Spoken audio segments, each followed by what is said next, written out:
Hello, darkness, my old friend. I come to talk to you again. Today we're going to talk about darkness, the shadow self, depression, seasonal affective disorder. Basically, whatever you want to call it, it's just not feeling whole. This time of year, for many of us, is a transitional period. It's a transitional period in our seasons. It's a transitional period for the outside world, for the animal world, and it's very much a transitional period for us as well. But what's not acceptable is our reaction to it, how we don't see it as cyclical, we don't see it as seasonal, we see it as a problem. And it can be a problem, especially if left untreated. It can be a huge problem, and it can destroy people's lives, and it can be the primary reason people end their lives. So it's very, very, very important that we have a dialogue, and we open up, and we eliminate the stigma from talking about not feeling whole, because that's really all it is. We feel disconnected, and therefore all of the symptoms that occur are symptoms from this isolation, this emotional isolation. Now, culturally, we talk about depression as a disease, the disease model of wellness, of wholeness. And that largely has come about because of our health insurance, because we need a diagnosable cause. And so I'm not talking about the really serious types of clinical depression. I'm talking about that seasonal tendency, or that periodical, cyclical tendency for us to feel less than we feel we ought to be, or to feel less vibrant, less alive, less hopeful, less positive than what we consider to be normal for us. Now, being a sensitive person, if you ask my husband, I am a very joyous person just by nature, but I'm also very broody. So my highs are really high and my lows are really low. And some of y'all are just like mainline, but I am not that person. So I cycle through this, and I have these experiences of feeling almost out of body, where I just don't identify with this really sad, pessimistic, inward, joyless person that I become. And what I have learned from these experiences is there's one way out of them. And the way out is to go in. The way out is to go through. So I was having a text conversation with a friend the other night, and she mentioned depression, and she mentioned really struggling. It is a struggle, and it's something that we try to avoid at all costs. And in doing so, we just exacerbate the problem, because then we introduce guilt, and we introduce shame, and we introduce this feeling that we need to hide it, or this shaming feeling of not being grateful or worthy for the gifts that have been given in our lives. Like, you can see that there's goodness, but you can't feel it. And so we perpetuate these feelings by trying to deny it, or trying to avoid it, or trying to get away, or come out from it. And what's really going on is this darkness is just as much a part of us as our light is. And by repressing it, it's not going to go away. It's just going to mutate, and its mutation could be way worse. So when we are in this place of feeling hopeless, or feeling isolated, or feeling ineffectual, for me, that's a big one, because I'm a person that does stuff. I associate as a person that makes and creates and does stuff. So if I feel like I'm not being effective, if I feel like my contributions to mankind, to humanity, to this life are not enough, that's a really sad kind of place for me to dwell on. So when we're feeling this disconnect, and a lot of these feelings will have triggers. The triggers are looking at the negative instead of the positive in any scenario, fighting or creating conflict or discord, having I'll give you an example of my own life. I had a tantrum the other day, like a full-on adult-sized tantrum. And because I was feeling ineffective, I was feeling joyless, I was feeling like what I was doing was not making a difference. And it didn't really matter, this kind of purposelessness. And so I was feeling overwhelmed with the amount of work that I had to do. And I was neglecting my own personal self. So I was neglecting my physical therapy. I was neglecting my exercise. I have not been painting. I have not been doing creative things, which is pretty vital for me and my well-being. So I texted my brother and I said, I can't do YouTube anymore. It's taking more time than I have. And I feel like everything else in my life is suffering because of it. And I can't find my balance. And his response was, I understand. Well, that was not the response I wanted. So then I was sitting home kind of stewing on that a little bit, and Glenn came in, and I'm like, that's it, in the most dramatic way you can imagine. That's it, like, I'm quitting YouTube. It's just I can't get all of this stuff done. It's just too much. It's taking too much of my time. And he didn't say anything. He just walked over and gave me a hug. That wasn't the response I wanted. So then I took my tantrum a step further and emailed my YouTube rep. Sorry, Michelle. This is not working. I'm bleeding subscribers this month. I feel like I'm working really hard and I'm just losing ground. And I felt like nothing that I could do was getting me further along and toward my goals. And so she wrote a really lovely email and apologized for anything that she might have been a participant in, when really I was feeling unacknowledged. I just felt like I wasn't being acknowledged for the work that I was doing. And I was struggling with the commodity of time, right? We only have so much time, and we want to use it in ways that are the most productive, that will get us to where we want to be the quickest. And I was struggling. I felt like I was on a treadmill that was going faster than I could run.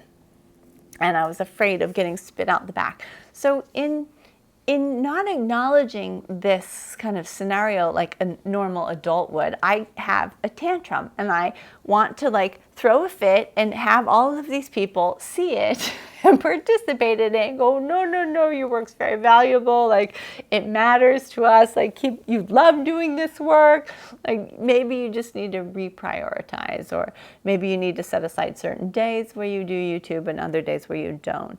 Because I felt like everything I did was going to take so much longer because I had to film it and then I had to edit it, and I didn't have time for that. And so I was feeling like I was running through molasses, and then I just stopped and froze. And what's the point of anything? I can't do anything right. I can't do anything well. I can't do anything like I want to do it. So I'm just going to do nothing, and I'm going to have a tantrum in the process because I need attention. And so, as embarrassing as it is to admit that, that was basically, 2 weeks ago. And so last week, many of you have noticed that there was no videos. And it was a glorious week. Not glorious because you weren't part of it. It was glorious because for the first time in several years, I have done things without that little nagging committee in my head saying, you should be filming this, or I've got projects that are incomplete in my kitchen because I'm like, oh, wait, I can't finish that yet because I have to finish the other part of the filming, and then I don't have time, or anyway, la da da. You don't need my story about being busy. But I was overwhelmed, as many of you are in life. To me, what that represents is I am not honoring myself. I am not feeling that I'm able to give. I am feeling depleted in my giving because I'm not paying attention to what I need. I'm not paying attention to what fills me up. So I spent all last week planting my hedgerow. I'm putting in this amazing permaculture deer, wildlife, bee, bird habitat hedgerow. It's going, well, eventually, it might be my life's work, but it's eventually going to go all the way around the property. I'd like to get rid of the fence in the garden because when I'm outside, I like to feel part of nature, and the fence makes me feel like I'm an animal in a cage. So I want to get rid of that, but I also don't want the deer's munching down on my stuff. So I'm going about this process that will maybe take 10 years to come to fruition, but I've at least started it. So I got that off my list. Michael, one of my subscribers that lives here locally, dropped off 2 boxes of pears. Michael, what were those 25-pound boxes of pears? Glorious violets. They're so beautiful. I had bought 3 boxes of apples just before that. So I had a couple 100 pounds of fruit that I had to can, that I got to can, I should say. And I was feeling so overwhelmed with the amount of work that I had to do.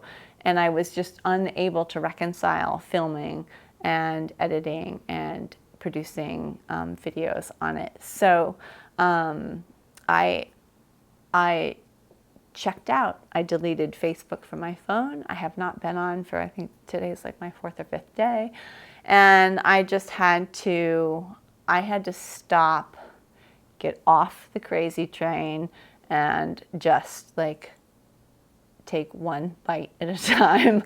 And I'll show you my dining room table. It's glorious and loaded with all of the canning. And last week I did my tomatoes. They were rotting in my garden because I didn't have time to can them, which that is a kind of crazy that when I feel that complete sense of dread and overwhelm in my life, I'm like, this is a sign that something is out of balance. It's like when your car is shimmying, you're driving down the road, you're like, I need to do something with my tires. Like something is seriously wrong.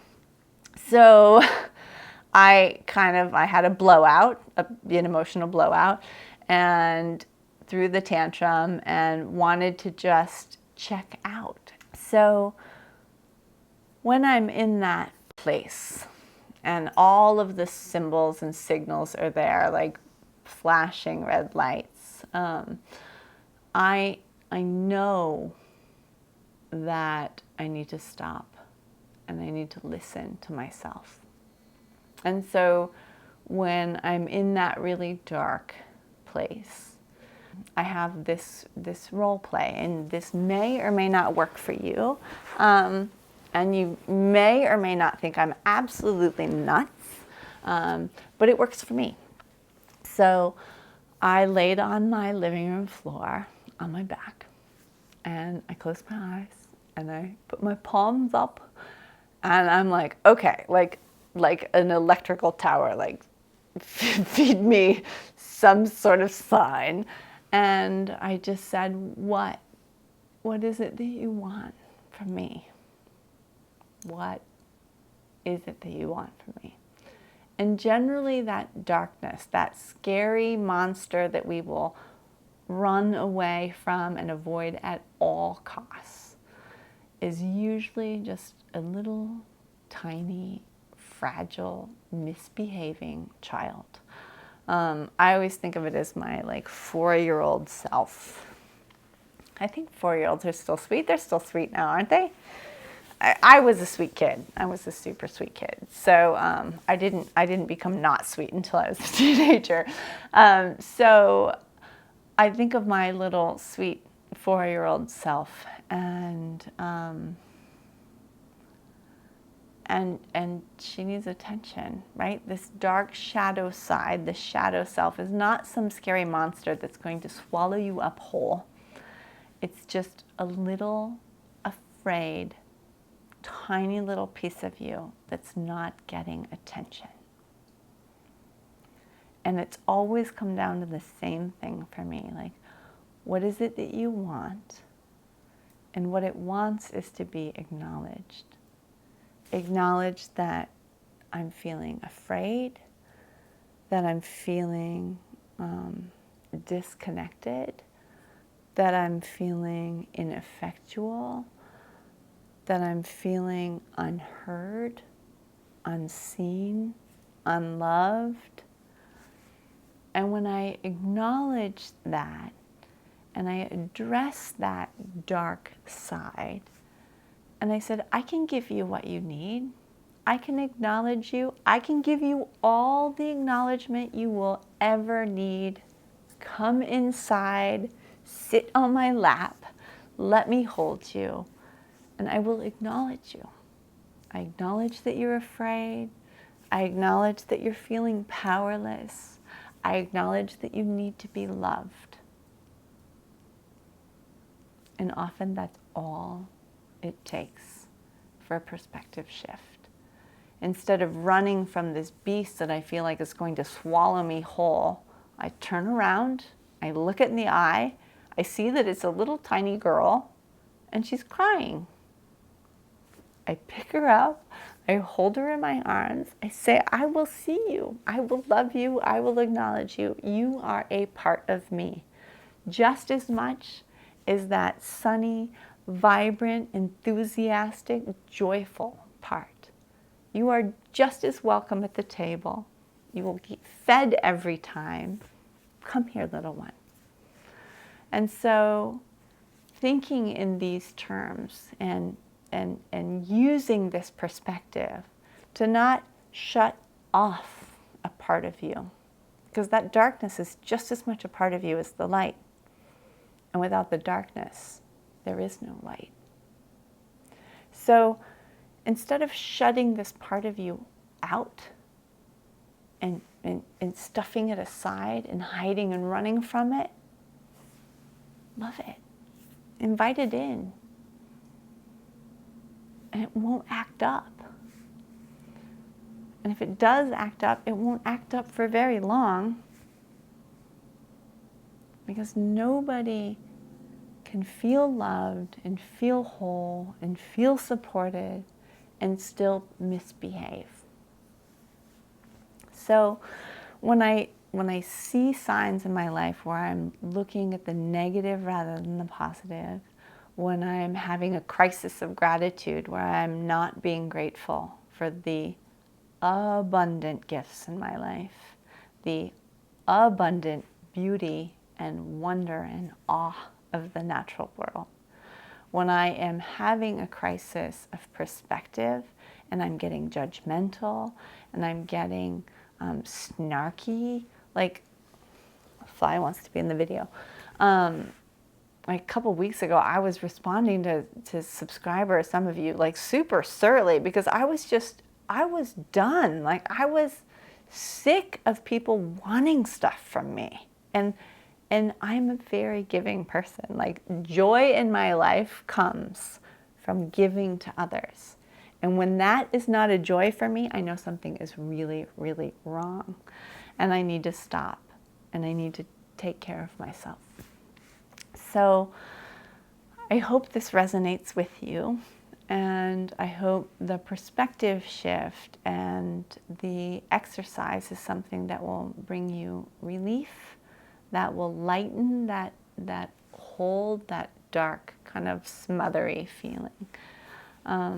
Because it's just a matter of feeling disconnected. And when we feel disconnected, we don't feel whole. And when we don't feel whole, we can't be our full, vibrant, loving, beautiful selves. So my love to you. Thank you for being here. Thank you for watching. And we are a community. We're all here together. So if you are inspired by this video, leave a comment below and share. I love nothing more when you guys engage in dialogue with each other. I think that's fabulous. And the friendships that have come out of this channel fill me up. So thank you for that. And thank you for those of you that reached out and sent me private messages and comments on Instagram and Facebook, and wanted to make sure I was okay because you hadn't seen a video. Thank you for that. That means a lot to me. I feel very loved by y'all. Even when I wasn't feeling very loved, even when I was feeling overwhelmed, I knew that it was a symptom rather than a cause. So, my love to you, and I'll see you in the next video.